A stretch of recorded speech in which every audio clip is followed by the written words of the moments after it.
Hi, I'm Jason Gordon for ThatShelf.com, and we're here to look at Wicked. So, the soundtrack to Wicked finally picked up the vinyl of the part one of Jon Chu's theatrical rendition of Wicked. It's in theaters now. It's been out for about a week. Um, I was really hoping the soundtrack would find my way into my mobile box. It did not, so I managed to track one down. Um, Music and lyrics by Stephen Schwartz. Let's talk a little bit about this musical. Stephen Schwartz, for those that don't know, an incredibly accomplished musician, songwriter, just an incredible talent, going all the way back to Godspell. Pippin is obviously one of his other major productions. But then, 20-something years ago, a couple decades ago, he came out with Wicked, that he did with Winnie Holzman and a whole bunch of other people, and they put together this guy. So this is the original soundtrack on green vinyl. I'll get into it again. Autographed. Hey, Jason, Stephen Schwartz. What a match. Actually had a friend, shout out to Matt, who stood and actually got the autograph for me. I had to head out, so I saw him. I had a brief chat with him, but the actual autograph came afterwards, and it was nice that he actually did that. And this is, and again, a shout out to our friends at Mervish. Sunday, May 7th, 2017, the $100 ticket to see Stephen Schwartz. This was part of the evening with Stephen Schwartz. I have the catalog here. And this was, I believe this is a Barnes & Noble exclusive. Yep. The green vinyl version of this. And this is, of course, the original soundtrack, available on two records, part 1 and 2, with Idina, Menzel and Kristen, Chenowith, those that originated the Broadway cast. I don't have to tell you guys that the complicated history of Wicked, going to San Francisco and doing all that stuff. There's many more people, much more interest in the esoteric, telling the esoteric nature of this show's voyage to Broadway. But nonetheless, this is by far, for so many, the exemplar, the definitive version. Not the, they have memories of the stage production, but this actual recording, the Broadway recording, with obviously Carol Shelley and Norbert Leo Buzz in it, Michelle Federer, Christopher Fitzgerald, William Yeomans, and in big letters here, Joel Grey, of course, Joel Grey as the Wizard.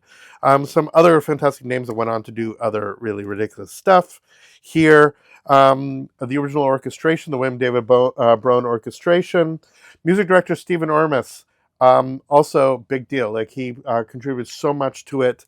They ended up changing a bunch of this. There's all kinds of complicated. Again, I'm not the world's leading Wicked expert, but certainly this orchestration is one of, because it ended up being so massive musically, it became one of the larger pits that has existed for a while. Phantom was giant.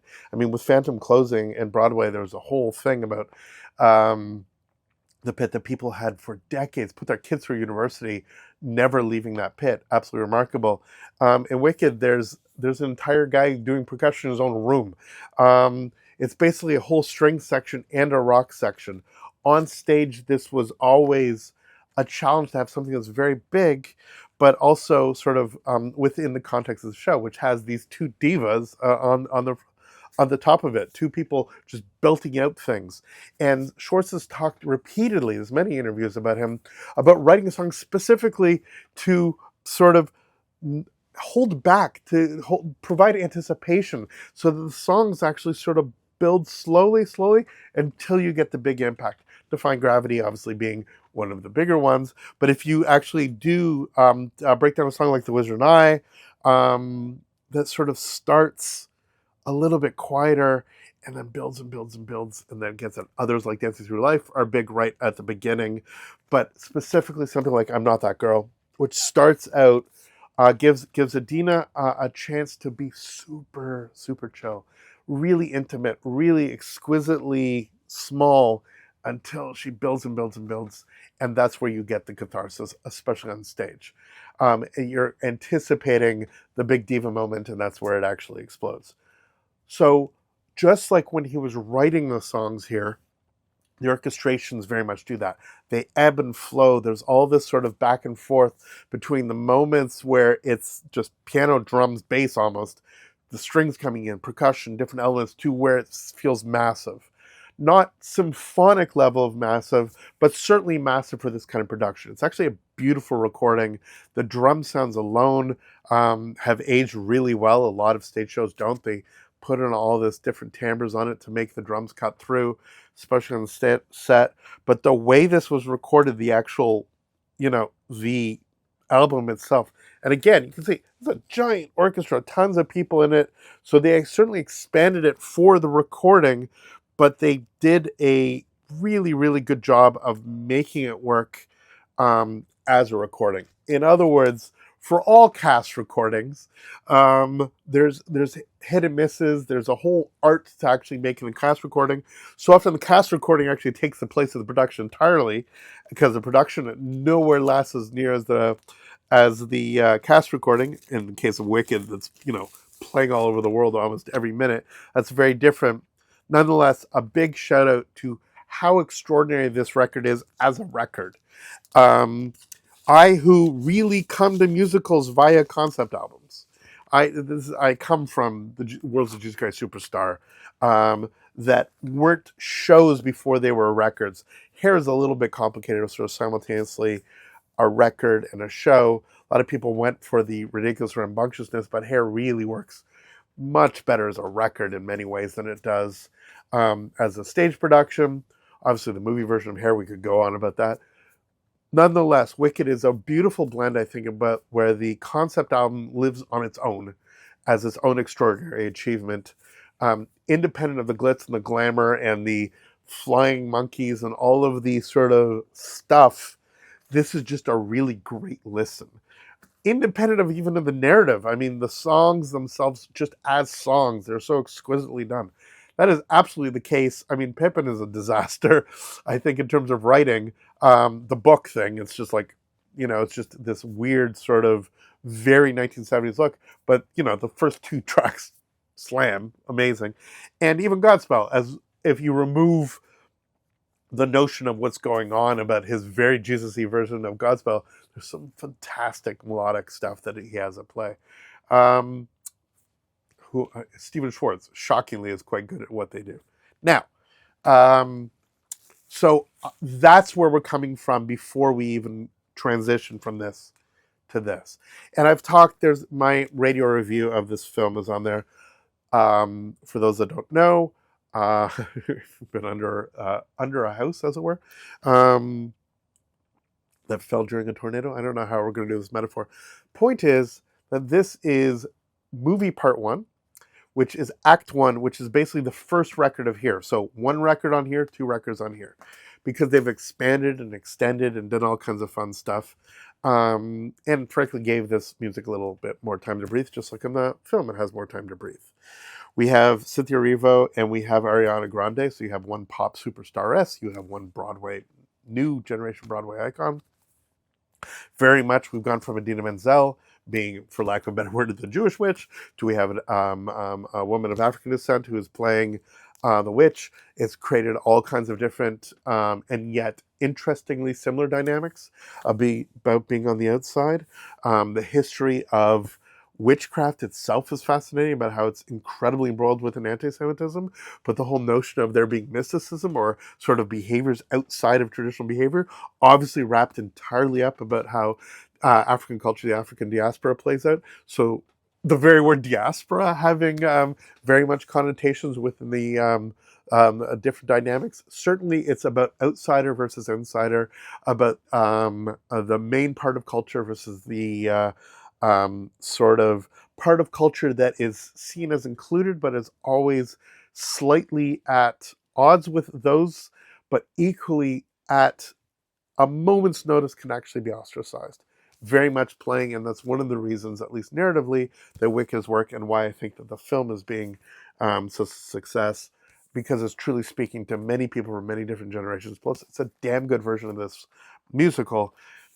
Does it live up to this? This is an entire conversation to have. In many ways, no. And in many ways, it does its own thing. It was never going to be the stage show, because it's a very different vibe, different timbre of instrument, as it were. These two musicians are never, to their credit, imitating those that came before. They're always and constantly making the show their own, but constantly with respect to what came before. There was talk in one of the interviews with Stephen Schwartz saying that he actually wanted to hip-hopify Popular a little bit, to put it more into the pop idiom of Ariana Grande. She's like, absolutely not. But they're not so precious about what came before that they aren't very much finding their own way. For example, one of the things when you first hear is Ariana Grande, especially when she does Popular, doesn't quite do what Kristen Chenowith did so beautifully well, which is to go from these crazy high, incredibly controlled sopranos to this almost vaudeville jokey version of undersinging, of singing poorly. Even at her worst, there's a polish to Ariana Grande, which may or may not, look, if she didn't do that, then it would have felt maybe a little bit like she was forcing it. I don't know. I didn't hear the version of her actually going that route, but it's a choice. It's a different choice. Cynthia Erivo, same thing.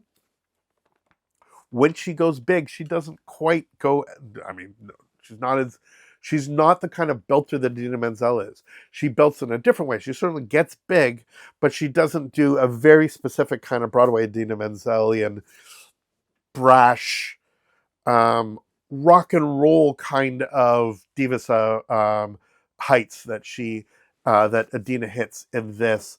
Cynthia's a little bit more controlled, but she also doesn't quite go. I mean, she's very famous for being color purple. She doesn't bring in some of those flavors. It's still very much her position as a very unique voice, a very unique talent, bringing her charm, frankly, and her commitment to the role in a way which is unique.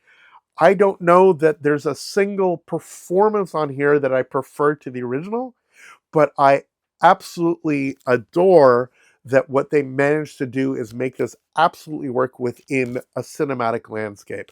And listening to it, and I've managed to listen to it streaming, you see I haven't opened it yet, I've listened to it streaming, the differences are quite stark. Now, let's crack it open. I'm going to detail with some of the stuff that I've listened to before. Be interested in how the vinyl does, but strictly on streaming. So on the inside, here's Wicked the soundtrack. We have a hype sticker, music from the year motion picture featuring Defying Gravity and Popular, performed by Cynthia Erivo and Ariana Grande. One Cynthia song, one Ariana song. How fitting. As we crack it open, looks like a straightforward gatefold. Not exactly, this was never going to promise to be crazy audiophile. Glossy cover, nothing particularly fancy, but really nice artwork on the inside. Sort of showing that off. And please be polylined. Please be polylined. Am I lucky enough for that? Womp. Poly-lined paper sleeves. So there's no, I don't see a booklet or anything like that. Nope. Just very straightforward. All the stuff's on the inside, which is fine. But these are not like printed paper sleeves.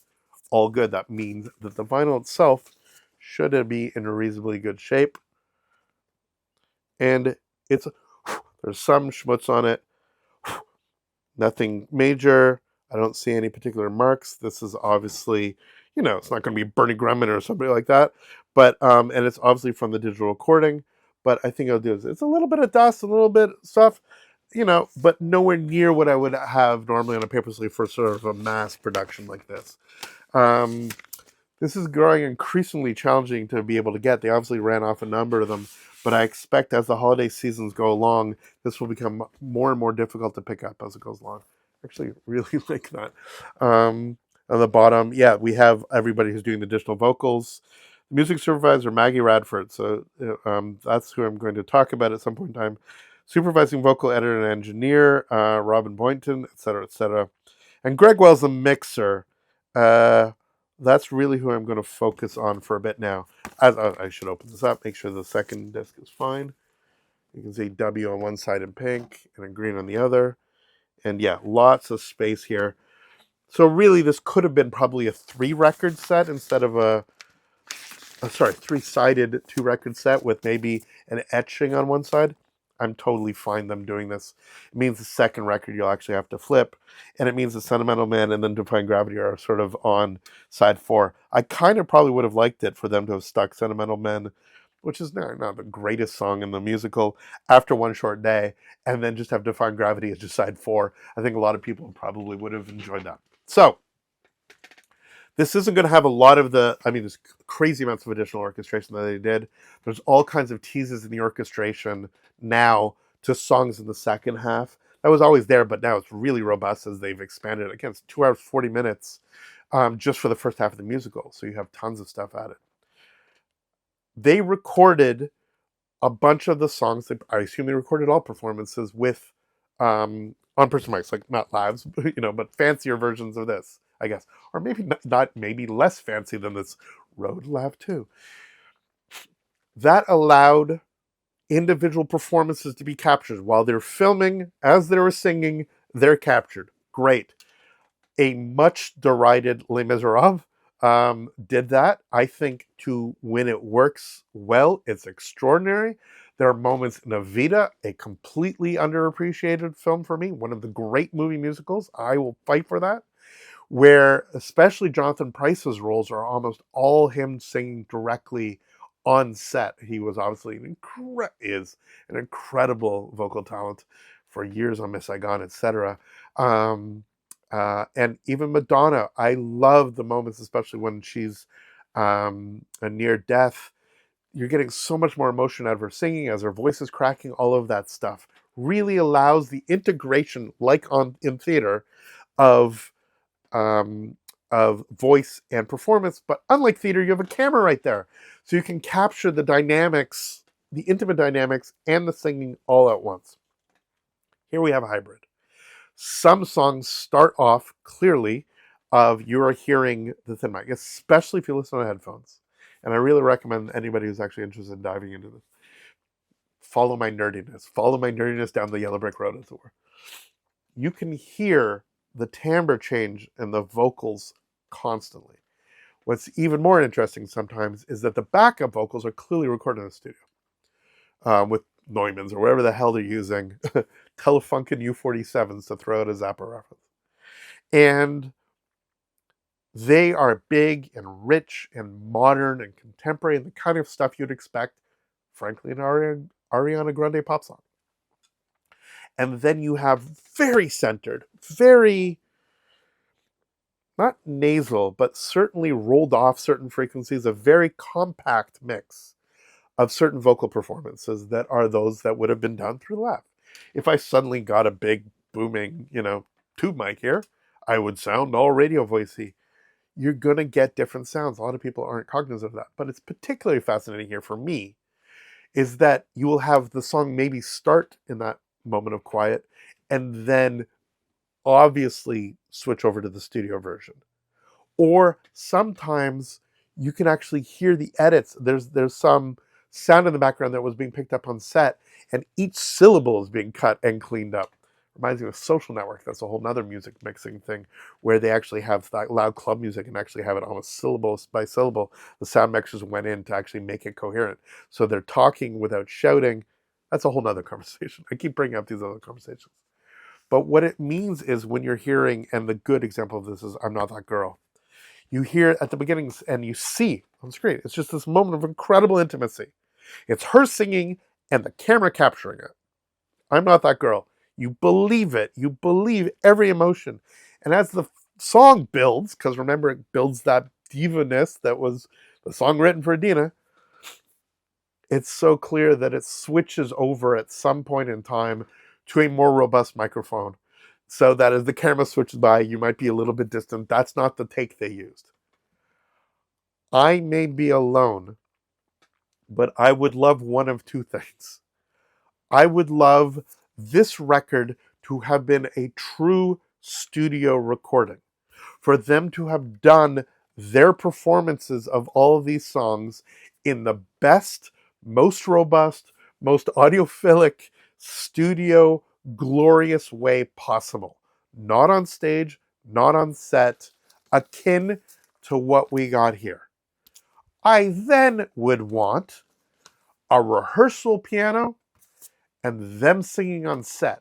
No backup singers, nothing. I would love to hear the naked version of their voices, cut as discrete performances if possible, but the essentially this is what they were doing on set and this is the performances I've selected. I can't have the things I want, but if I were in charge, if I were the wizard, that is what I would make happen. Because this back and forth, once you see it, it's akin to the aspect ratio changes in IMAX sometimes. Once you hear it, it's hard to unhear. And I'm spending more time while listening of the timbre changes that become really obvious. Most people won't notice. Most people won't care. Most people are not crazy like me.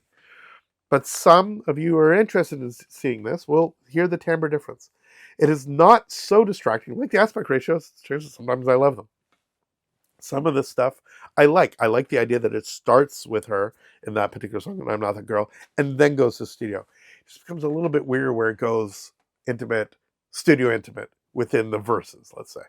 And look, I may be wrong on some of this stuff, but they're so clear that for big chunks, there's massive sweeps. And especially if you're hearing her singing like this, and then suddenly the much better recorded vocals of the background come in, there's a disparity that when you're closely listening, when you're listening with good pairs of headphones, and I was listening to reference headphones here, that's something that sort of stands out. Another thing, I talked about the orchestration before, about going back and forth from small to big, about allowing different instruments to shine. The bass player, I don't even know who it is, but the bass player and the drummer on this, monsters. Monster players. Incredible. I know Lackamore was, I think he's one of the pianists on this. I don't know if he's on the recordings. It gets complicated about what.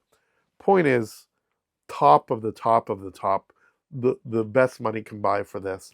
And obviously when you go to Hollywood, you get whoever you want, but you'll get massive orchestras, like full symphony stuff. And very rarely is that dialed down so that you're hearing the sort of rock aspects of it. Yeah, the drums are there. I don't love the drum sound. It'll be interesting to actually, I'm hoping on vinyl, and this is another thing, is I've been listening to this on high-res streaming. It'll be interesting for me to listen to this because inevitably when you master it for vinyl, you are lowering the level of compression. That's just how it works in order for this to work. So it is so clear that the streaming is like crunched to make it sound loud compared to everything else in streaming. Whereas this, I'm hoping, is actually going to be a much more satisfying, much more musical experience, where we're going to have maybe the drum sound slightly tamed from its very poppy, very 2024 sounding drum sound, which I fear is going to date. It's not quite as bad as Tommy, but it's actually a really good example. The Tommy Broadway CD, recorded by George Martin, actually produced it, is the most obnoxious, 92, I guess it was. The vinyl actually tames that a lot. It's a much more satisfying, much more organic acoustic sound. So, what another reason to actually be listening to this on vinyl. Something to be said. It's interesting who they included and what they don't include on this. Yeah, oh, they are there. Excuse me. One Short Day. Kristen, Chenowith, and Idina Menzel show up. Spoiler, it's been a couple weeks. I think most people know about it for now. And Stephen Schwartz added to the One Short Day, they added this thing about the book and brought in the two originals. There was this whole debate about whether they should do it or not. Everybody agreed that they were so much a fundamental part of the original. And it's very interesting because when the two of them open your voice, you're like, oh yeah, no, that's wicked.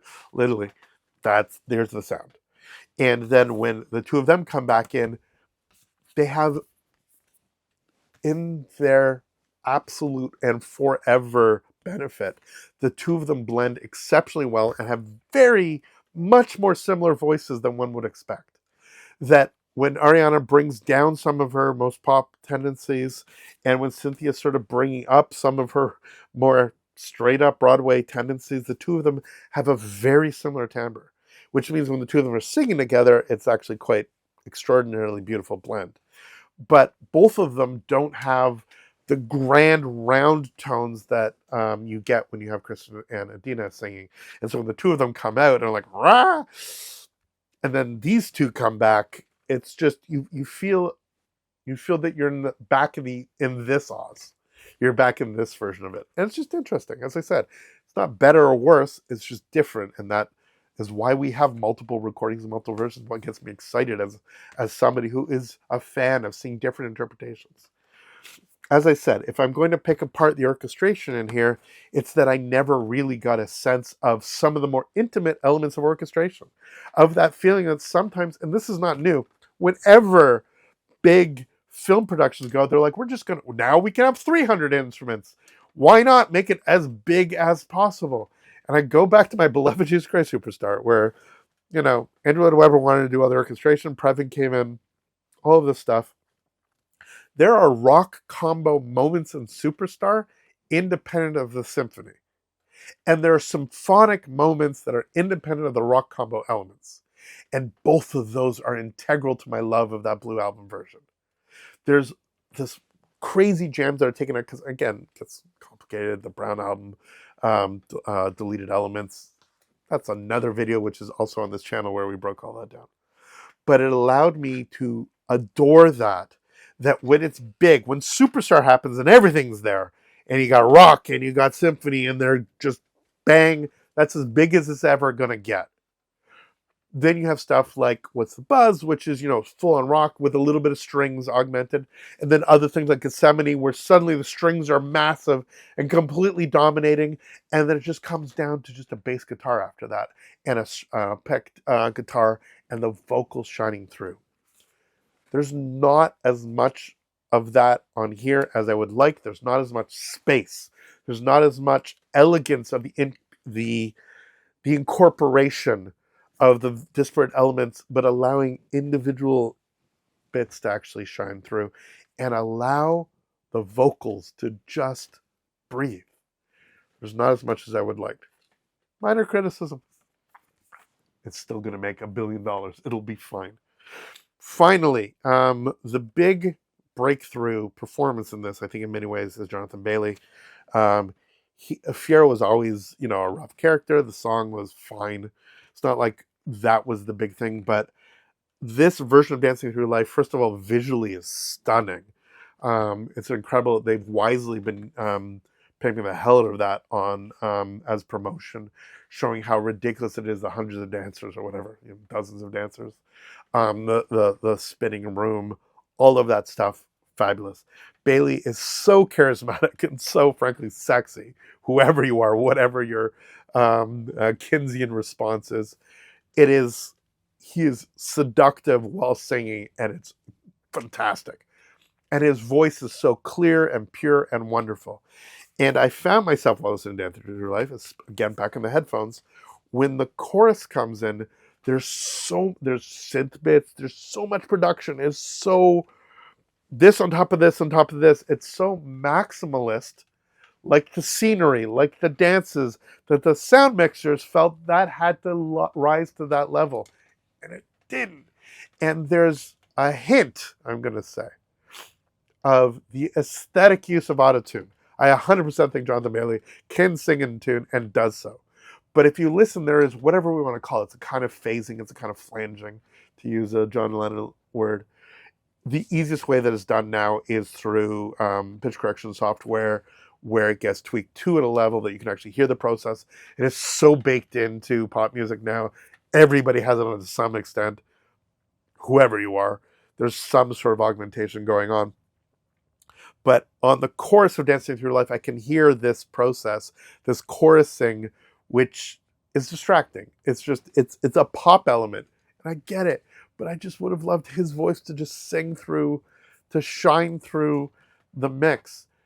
In theater, you got all the speakers going, everything's going crazy, but in 2-channel, in stereo, I would have liked it to have sounded less like the kind of 2024 album that is not my favorite, but more of something, frankly, as beautifully recorded as this.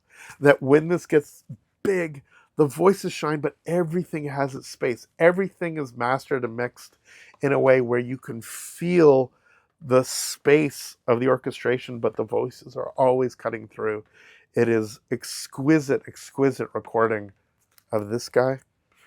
And here it's very, very good and reminds you how good some of these performances are, but it has a little too many layers of whipped cream, a little too many planted tulips, a little too much smear. Like, we got those tulips and then there's a bunch of CGI stuff on top of that. And then more stuff. I mean, even looking at, how bright and bold this is, and this is a little bit muted. Some of the CGI looks a little bit cloudy. Some of the music suffers from a little of that. Layer upon layer upon layer upon layer upon layer. That it loses some of its spark. It loses some of its path. It's a broad criticism, and I mean it with affection because I think some of this is just phenomenal.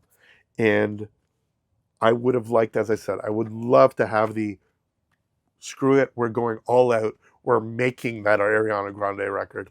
And we're just making this as obnoxious as possible. There's a theatrical version. There's the crazy pop version.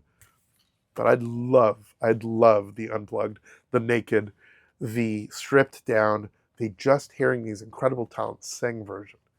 And that is something that I can dream about my voyage to Oz. Here it is, Wicked, the soundtrack. It doesn't say Wicked Part 1, the soundtrack. So we know we're getting more. No one mourns the wicked, dear old shiz, the wizard and I. What is this feeling? Something bad, dancing through life, popular, I'm not that girl, and one short day, followed by Sentimental Man, and then Defying Gravity. Much more to come by the time we get to part 2. We have even more new songs written by Stephen Schwartz. We have more extensions. We have, for good, we have all kinds of stuff that is coming in the second half, which I'm excited about. The ground has been set. Certainly the timbre and all this stuff is set. We can want sometimes for some of this stuff to be a different way, but sometimes we're just going to accept that things are as they are, and sometimes we're going to revel in how good they are, even if they're not quite perfect. We certainly know they're going to be popular.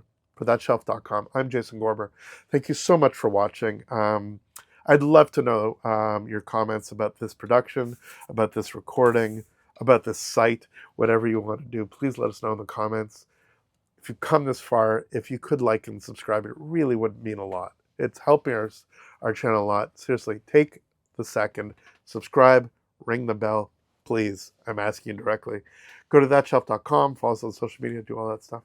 We will see you next video. All the best. Take care.